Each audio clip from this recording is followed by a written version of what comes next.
2, 1.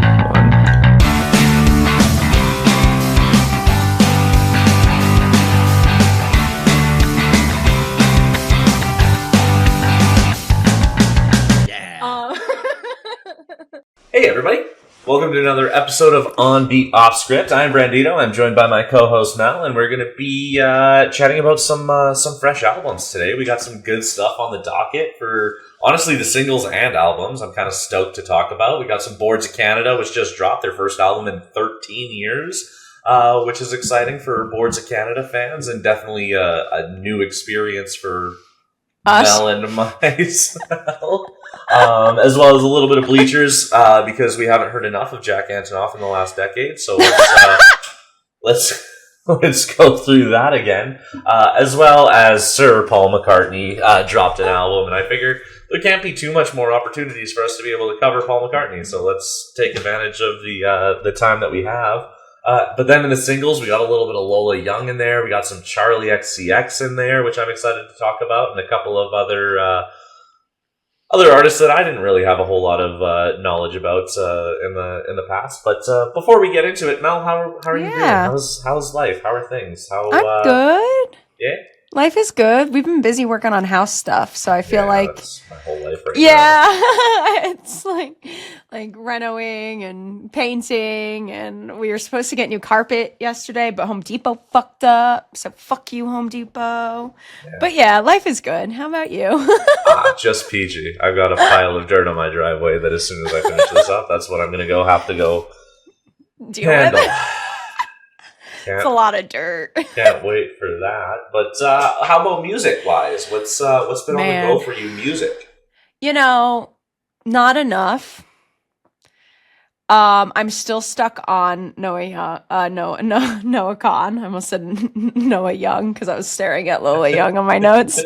I've been stuck on Noah Khan. I haven't really listened to anything new. I really want to get to the new Maisie Peters album because we were supposed to cover it, and I've heard like little clips and pieces of it, but I haven't sat down and done the full album yet. So yeah, I'm behind on life. Well, I haven't sat down and listened to Noah Khan yet, so that's depressing. Yeah, it is. I've spent a solid month with him now and not sick of it.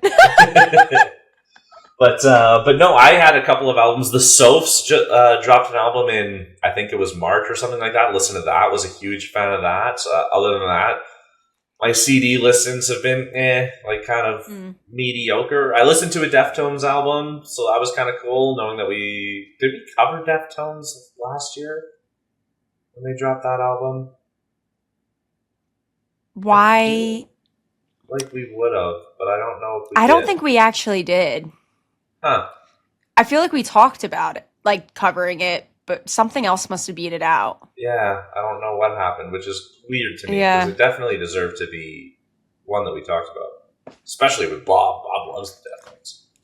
Maybe it was a week that Bob wasn't available, and we're like, fuck it, we're not doing it without him. I don't know what happened there. But either way.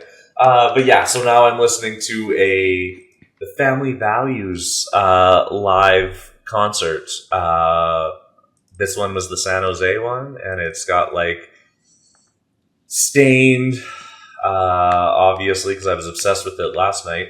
A little bit of Stained, a little Linkin Park was kicking around for that one. Stone Temple Pilots. So that's actually been a really like nice concert to listen to. Way better than the other Family Values one that I listened to, the Louisiana one, which was like Fred Durst doing a cover of George Michael's Faith.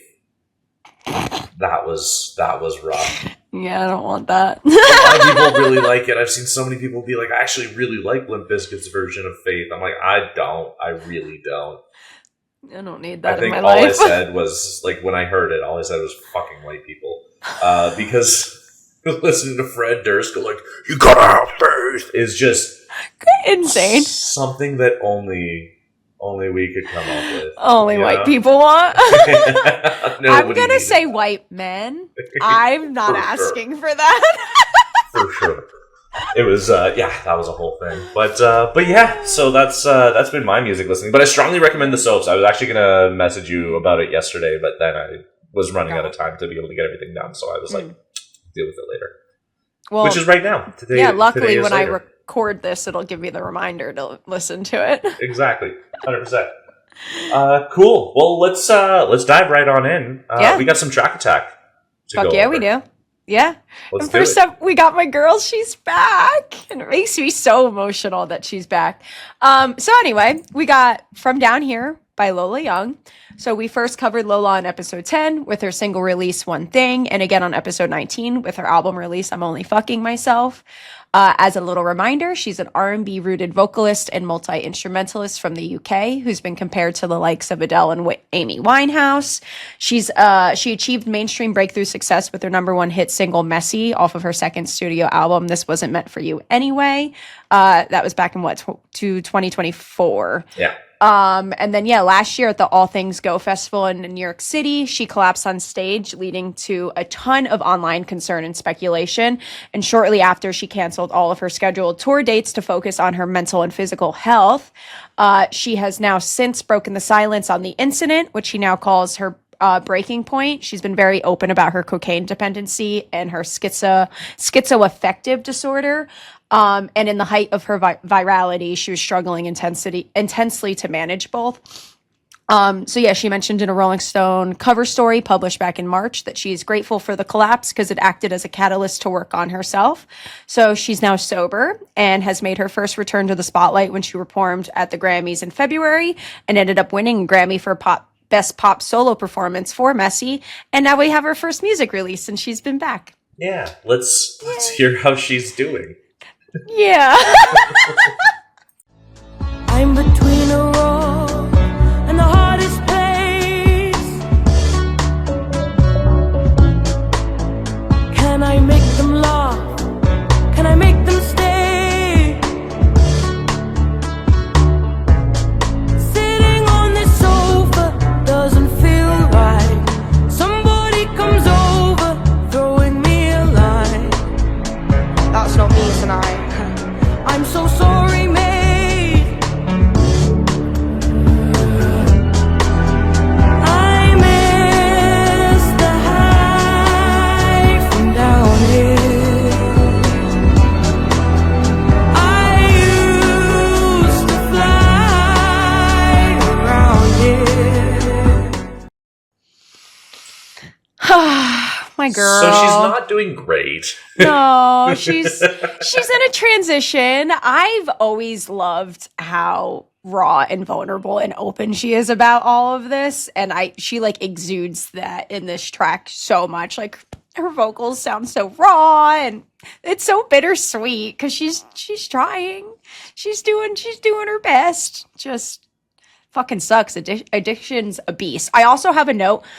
I was like feeling the need to apologize to her mate for not doing a line breaks my heart. Like, girl, don't be apologizing for that. 100%. Your real friends are gonna respect that. And it sounds like you need to get out of these spaces that were once your favorite places because they just don't work for your lifestyle anymore. But Yeah. yeah. I mean, on the music side, like obviously it's kind of like really gospely kind of sounding pianos at the beginning with the pop synthy vibe, which was honestly, I thought it was a nice little mix there. Her vocals are really, really rich on this track, which I really, really appreciated. Beautiful songwriting. And again, it's never, vulnerability's never been her strong or her weakness, I guess I should say. But like this one is like specifically a little bit more vulnerable than I found I'm Only Fucking Myself was. Like it's just, it's real, and she really exudes that kind of the whole way through. This crossover of Lana's very, again, vulnerable vibe with Adele's vocals. It just creates a really unique Lola can only do it kind of sound, and I liked it a lot. It was an awesome single in my opinion. I was a big fan. Lola's a killer. I love her so much. Yeah, as far as like this sound goes, I was like, I really love it. Bittersweet. The arrangement's really pretty. Her vocals are top tier. Storytelling is always spot on. And yeah, I'm just mostly happy that our girl's like, she's doing okay. She's not doing great, but she's doing great. She doesn't sound like she's doing great. I think if she is, but then again, I thought this with I'm Only Fucking Myself, where like, I think if you're in a space where you're comfortable enough to be releasing this, then you're at least, I don't know, that awareness is, I think, really important. And I think that means she's kind of doing okay, you know? if that makes Yeah. sense. I don't know. But I was gonna say she was really aware in And I'm only fucking all of myself, her and other she kind of. stuff, I too. know. I know. I just want the best for her, and I really need people on the internet to stop bullying our girl because, Are people on the internet bullying her? dude, she gets not so much since she collapsed, but like up until that, she was getting so much hate on the internet, which wasn't helping any of Well, this. of course not. Like, people need to fucking stop being assholes. So I gave this a 1. Fuck you. After everything you just said praising it, I know that's not true. Just one of those things where just like, actually Lola is terrible, and just immediately dive back into bullying her. No. I gave this an 8/8. Oh. I was a huge fan. I love that you love it so much. I gave it an 8.6, and that doesn't feel right that I rated it lower than you. No, this was it was a beautiful song, honestly. Like, really happy with it. It kept her edge without like it didn't devolve totally into just kind of self-loathing kind of ways, but still like really felt vulnerable and available and all of the things that I think makes Lola great. So yeah, I was a huge fan of this one. Oh, we're off to such a good start. 100%.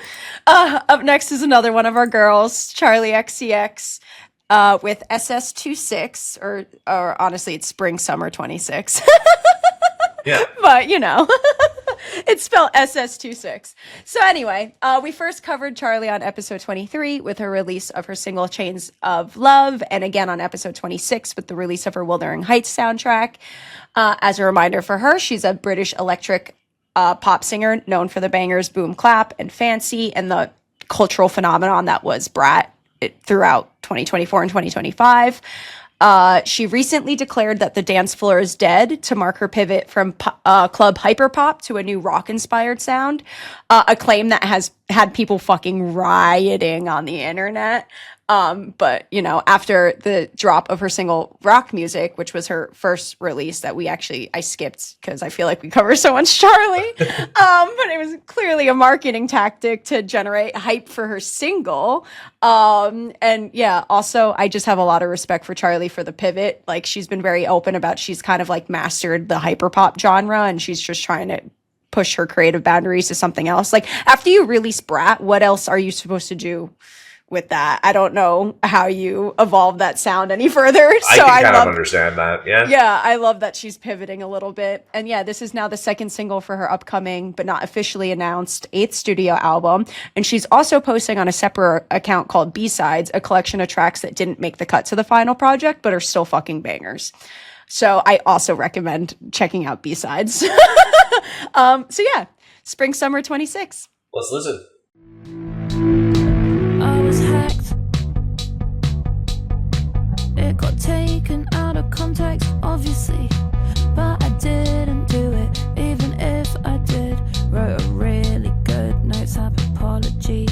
Think my politics could work as a press strategy, and my heritage could give me quite the USP. Can't hide the fact I'd rather take the easy road. Yeah, I think I'll be alright if I look good in the clothes. Spring, summer, 26, when the world is gonna end, no hope for anything. Yeah, we're walking on a runway that goes straight to hell. Nothing's gonna save us, no music, fashion, or film. I love it. It's very simple compared to old Charli, but I love that like she released something that was so radical like rock music and just had people rioting, and then now you still have people rioting about this one because they're like, what happened to rock music? I thought you were only making rock music now. And it's like, bitch, it's still rock influence. You think if you thought Charli was gonna completely abandon pop, you're fucking crazy. I still say this is falling into like rock. an indie rock sort of vibes. Obviously, 100%. yeah, it is a way more tame take for Charli, for sure, settling back into like really bass heavy indie rock. But then the dip in and out from the verse to the chorus, I thought was a really cool take. This is just a lot more of a mature version of Charli. Like, as much as I love her Brat Summer vibes, and like I truthfully do, it was one of my favorite. I still think it should have won Album of the Year. still angry about the fact that it didn't. But like, this is obviously a lot less party girl and a lot more introspective at the same time too, which I think like just shows like that. I do appreciate the maturity that kind of comes with that. Mm-hmm. And then you get this fun little like synthy outro on it. Just this was another pretty top tier single for me from another UK pop girly. So. I agree. Yeah, I love how she's so quirky and funny in it. And I love how she's so tactfully like calling out things that are wrong with mainstream art right now. Like all of like women looking like are so focused on looking good in clothes and being thin, and like, the world is burning around us. Like, why do we care about these things? And oh, yeah. And I like how she calls out her fans for being weird about like her politics and her heritage. And it's like, leave her the fuck alone. Yeah, I don't know. Listen, shut the fuck up. And yeah, sonically, I love the guitar. I love that like steady driving beat, keeping the pace. I love that her vocals are like more raw and forward in the mix. Like, I'm really, really excited for this new era of Charli. I'm pumped. I'm definitely interested. I'm not as excited as I think I would be if it was still going like down the route of Brat. I'm still like I love that so much that I think she'll be back to it. You do? I think she'll be back. I think she'll return back to it. Yeah, you're right. But just like a little bit of an aside, I get it, 100%. You just absolutely nailed that, and give yourself a chance to like really kind of like continue to craft things and still put stuff out in the meantime. I love it.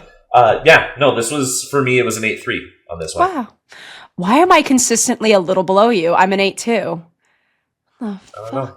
It's just because you hate women. Stop stealing my lines. All right. Up next is an artist that I have never heard of until now. So Baby Driver by 070 Shake. So that is the stage name of Danielle Balbuena, who's a rapper, singer, songwriter, and actress who hails from good old New Jersey. Saw that. Love my Jersey girls. And yeah, she's best known for her feature on Ray's 2022 single Escapism, which peaked at 22 on the Billboard Hot 100 and won Song of the Year at the 2024 Brit Awards. She's a member of the 070 Music Collective, which was a hip-hop and R&B group formed in 2015, whose name is from the first 3 digits of New Jersey zip codes, for y'all who aren't from New Jersey. And the group gained global recognition for helping to launch the solo career of Shake, who signed with Kanye West's label Good Music in 2016. She released her debut EP Glitter in 2018 and followed that up with features on Kanye's tracks Ghost Town and Violent Crimes. And then she released her debut studio album Modus Vivendi in 2020 and followed that up with You Can't Kill Me in 2022. Both unfortunately failed to chart, but received a lot of like positive praise from critics.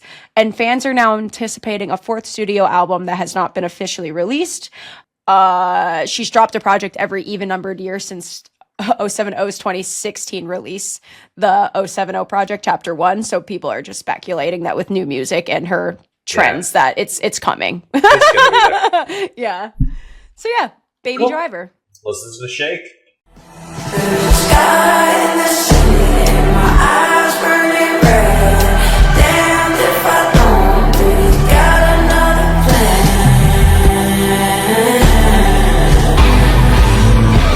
There's another way. There's another way.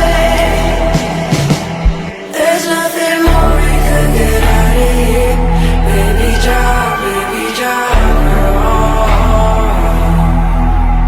There's nothing more we could get out of here, out of here. It's alright. I'm a big fan of the atmosphere she creates in this one. It's like dark, but her vocals are so pretty. I was excited to find Shake. I'm intrigued. I'm definitely intrigued. Yeah, I mean, yeah, you got these big booming bass synths pretty much throughout the whole thing. You get this slowed up kind of stoned backtrack, which made for a really nice atmosphere that kind of played into everything. It's kind of stealing all of the air out of the room at the same time, right? I like that. But then you get this light, almost anti-drop on the bridge, which I thought was a really unique take. You get a little bit of separation from the bass for a second before the bass comes back kind of closer to the end of the song, and you get a little bit more of like that kind of up-tempo feeling on it to close out the track. Yeah, it's kind of like a electronica shoegaze psych hop mix, and it is a nice track. I wish there was a little bit more for me to kind of hang on to with it. Agree. But it's decent enough with like a kind of nice little genre bending things going on kind of all the way through it. But yeah, agree. I was kind of like waiting for something big to happen, and it doesn't quite happen. It but starts off so big. Like, Yeah. how much bigger can it get? That's fair. Right? fair. I have I'm a tough used time to- a little bit with some of the production because it does feel like there's a lot kind of coming at you all at once. I was going to say a lot going on, but like Gets a little like it is muffled really almost. simple. Like it's only like 3 or 4 layers, but it does feel like they're all kind of boosted in moments and all kind of refrain in certain moments. They kind of all move together. So those big boosting moments is exciting and like I said, they suck the air out of the room. Kind of feels like a lot to overcome all at once, but still a good track. Yeah. I gave it a 7.8. I gave it a 7.3. There you go. Now you're back ahead of me. Yeah. All is right in the world again. 100%. I'm just glad my eyes aren't all messed up this episode. No, that was so... I hated that so much. So creepy. Sorry for anybody who watched the last episode. That was a filter that I had that made it look like I was always looking at the camera. And It looked I like didn't he was know that it got possessed turned by on. I had no AI. idea that it was turned on. It was awful. So, yeah, I am still here. I am still alive. It literally looked like you had like no soul. Editing that back, I was like, he needs to stop staring at me. I am not into this. It was odd. I hated it too. So But yeah, decent song from 070 Shake. And up next, we have Quadeca is back with Dark Magic. So yeah, we first covered Quadeca on episode 8 with the single release Monday. The second single that was promoting his third studio album, Vanisher Horizon Scraper. He is a rapper, singer, songwriter, and internet personality from LA who first started posting freestyles and gaming content to YouTube in 2014. He started a series of videos rapping in the style of famous rappers, which left to a very viral beef with KSI and kind of like helped him pop off. And yeah, KSI. crazy. Well-known rapper. Yeah, another British rapper and internet personality. And yeah, we now have the first single of his upcoming album, Life One, that's expected to release sometime later this year. We just don't have a date for it. So yeah, Dark Magic. Let's listen to Dark Magic. Will you drive me when I need a ride? Once upon a time, pick me up and bring me back to life. Once upon a time, take your name and leave it next to mine. Once upon a time, take my name and leave me dignified. Fresh out the slam, I would put you in my plans, baby. I could be your man, cause I am. Text when you land, yeah, you got me on demand, baby. I could be your man, cause I am. He does a lot. Yeah, we start off with like horns that transition into this like it sounds like a guitar blowing out an amp that all of a sudden just like drops out and switches to like a sweet little R&B vibe, and I'm like, we're already going through a lot in the first like 30 seconds of the track. Hugely. I think my favorite part is when he kind of transitions more to that like hip hop, but there's like so many tacky things happening behind him that I just like I don't know. So much. It's like I can't tell if he's meaning it intentionally or is kind of like a little like dig on like tacky R&B and hip hop tropes. I don't really know. He takes us on. Feel like it is. I don't know. I think it's really like I think this shit is sick, and I'm gonna. It is. I think it takes itself so seriously.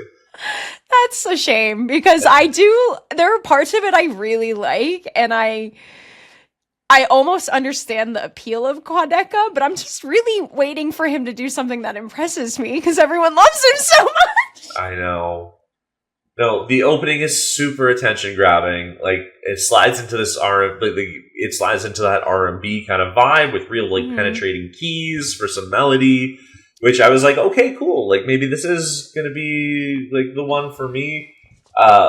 Lyrically, it's like really meh. It is, yeah. Lyrically, He's not giving much at all. No. But the backtrack has a lot going on with it. It's kind of fun and breezy at times, so it has like its merits there, but then again it almost gets to be like too much in certain spots. And then at the very end, they put that opening noise and stack it on top of the vocals and the R&B melody that broke away from it. So it's all stacked up at the end. I feel the way that I describe this track, and I mean, we're going to cover an album where I feel like it's very similar.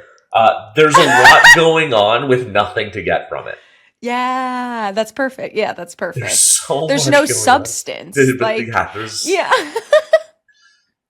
lots of things happening. Nothing to really like pull from the tree though. Like it was very missable for me. Yeah, there are things that like there are things that I like, and I really am trying to like I like really am, because there's some fun things. I love weird little vocal distortions because it reminds me of some like Bon Iver shit, and I like it when you get a little experimental like that. But yeah, it just gets too tacky, and he just does too much for me, where it like ruins it. 100%. What'd you give it? 6.2. He gave it a 5.6. Okay, we're not too far off. No, yeah, it's like I wanna like it. I'm trying, guys. We got a lot of hate when we shit on Monday. This is significantly better than Monday, but I thought Monday was so fucking tacky. But we're still not quite there with him. I'm trying. No. Let's see. Maybe he's gonna hear this and work it out. I would love that, because that means we had some kind of success. Yeah. So, up next, 12 Steps by a band I didn't know existed. So, Dexter and the Moonrocks, featuring Treaty Oak Revival. So, Dexter and the Moonrocks is a Texas-based band known for pioneering a new genre they call Western Space Grunge, which is a blend of Southern alternative, 90s grunge, and red dirt country. The band is made up of James Tuff on lead vocals and rhythm guitar, Ryan Anderson on lead guitar and vocals, Ty Anderson on bass, and Fox is all he goes by on drums and vocals. And so James was a longtime friend with cousins Ryan and Ty, and they decided to form a band in 2021, and that's when they found Fox from an online ad. They initially had breakout virality in 2021 when a short clip of their debut single Couch went viral on TikTok, which prompted the release of their self-titled EP later that same year. They signed to Severance Records in 2023 and became their flagship artist. And then they started to see some major success in 2024 when their track, Sad in Carolina, topped the Billboard Alternative Airplay charts. And their true breakthrough didn't come until this year when they released Freaking Out back in March. The track became the first entry on the Billboard Hot 100, debuting at 91 and peaking at 33. And somehow I completely missed that happening, but we know about them now. And Treaty Oak Revival. Treaty Oak Revival is an American rock band based in Odessa, Texas, that originally started as a cover band and is known for their fusion of Southern rock and punk influences with their country storytelling. God, this is a mouthful. The band is made up of Sam Canty on vocals and acoustic guitar, Lance Vanley on vocals and rhythm guitar, Jeremiah Vanley on lead guitar, Cody Holloway on drums, and Dakota Hernandez on bass guitar. They released their debut single No Vacancy in 2020 and followed that up the next year with their debut studio album under the same name.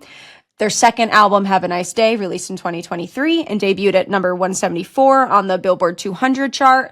And their third album, West Texas Degenerate, released last year and peaked at number 21 on the Billboard 200 chart and on number 1 on the Billboard's top rock and Americana folk albums chart. God, that's another mouthful. But yeah, I also don't know who they are, and now I know. So we have 12 Steps. Let's listen to all of their steps. It's been clear I'm bound to keep on losing, so I'm taking 12 steps to get away from you. Yeah, I'm taking 12 steps to get away from you.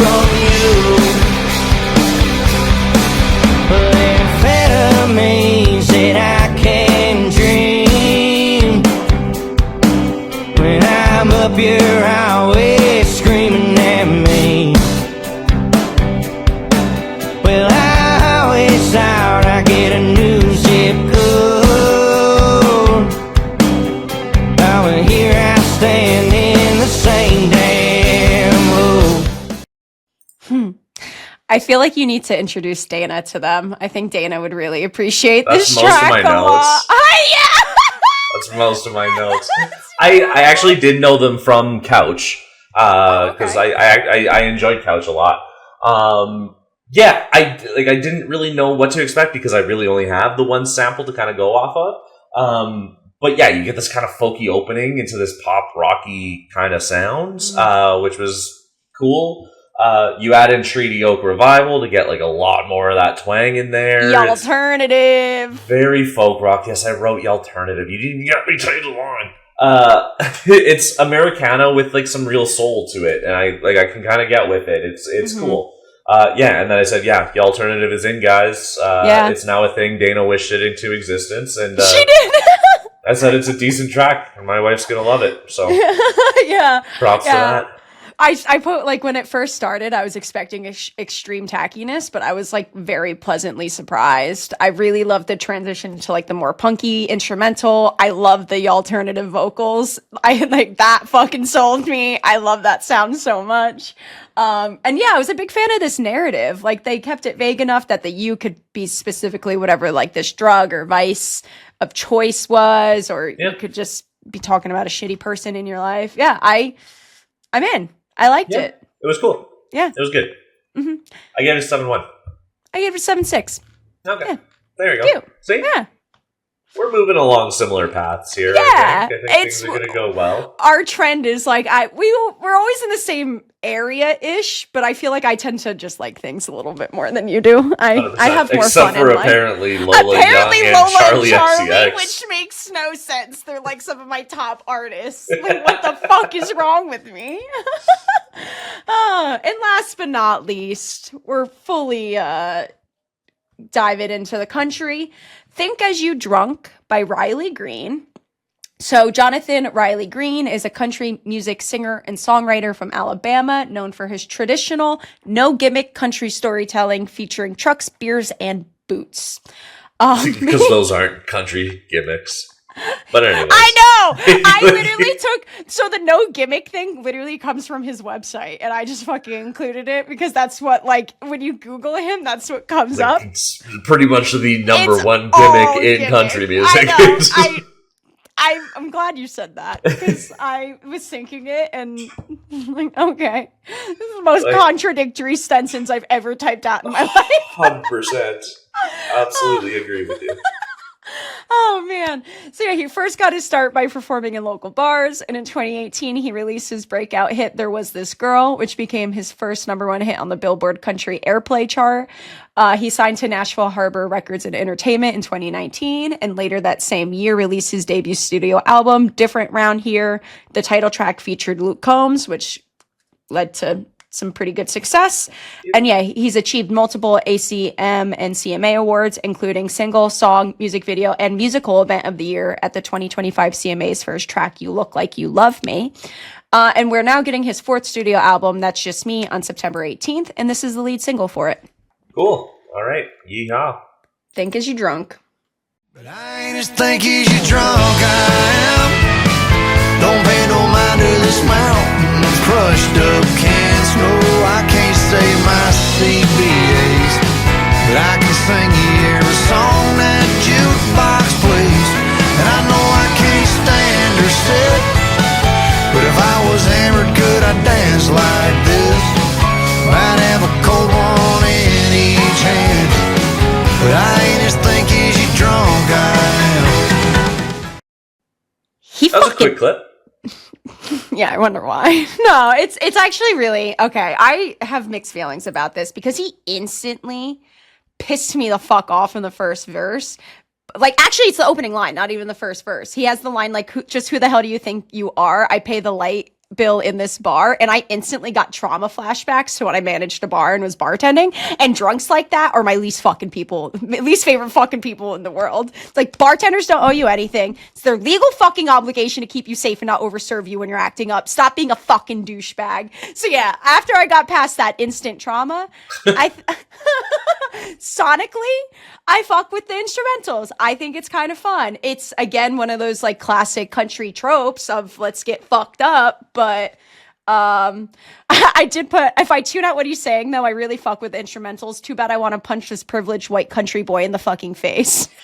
See, for me, I actually think like that's kind of like the point of the song, though, is he's clearly too drunk to like recognize that he's being the asshole in it, which is kind of the whole point of the song. Yeah, you know what I mean. So like when he says something, because how many again you're talking, I think that makes it better because like he's specifically bringing up the point where you're just like, I know these people. I know exactly what he's talking about, and it's just like one of those things where it's like, like I don't think he's not saying it seriously. I know, but there are people who are going to take it seriously, and that's where I think I get like pissed off. It's like, don't encourage the behavior. Make it more obvious that you're anti being stupid. He's trying to be satirical. You can't stop people from being idiots. I know, yeah, and idiots, not realizing satire is lost on idiots. Unfortunately, I know, 100%. That's not Riley Green's fault. I know. I can't hate on it too much as I want to hate on country all the time. Well, yeah, it's legitimate country music, which is pretty crazy. And I say that kind of with a little bit of it's legitimate country music. I need to make sure that I say that because, like, we're not talking Dolly Parton, Johnny Cash. You know what I mean? Yeah, like, this is country music the way that there's always going to be one of these every summer, and this is it. I